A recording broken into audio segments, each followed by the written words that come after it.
Buonasera, come siete te? Buonasera, mi sto bene e ti come va? Ah, sono qua manco male. E gaine, come che sei? Se bene, se devo fare ovo, non paro che se giochi male, ne tante che fa ovo qua. E a mamma, siete da vederla? Sì, sono a Catalla ancora, stasera benissimo, e che avevo visto caffè, che mangiato tutto. Te ricordi quando eri piccolo che contava le aneddote di sti anni? Sì, mi ricordo di una volta che contava sempre, quella che piaceva, Quella del prete, che- gli angeli del che era porto. idea, che gli era intosati che piaceva fare le canagliate e voleva fare il prete nel trio. E il prete che è molto grande e che ha tanti capuzzi piantati.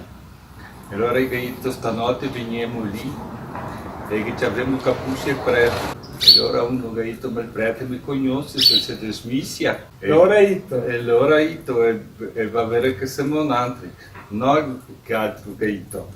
Ci abbiamo i sui bianchi e se guardiamo e se qualcuno in fuori e diciamo che siamo gli angeli, che sono del paradiso.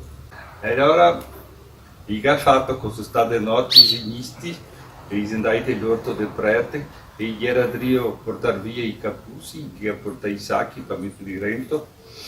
E la serva del prete si è dismissiata, si è messa a finestra a guardare e già era stata tutta spaura, ha detto cosa che sei l'orto.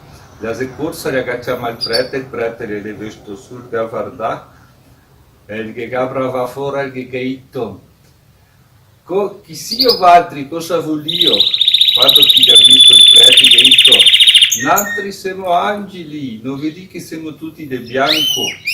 Siamo venuti fuori del paradiso, padre. Gli angeli siano.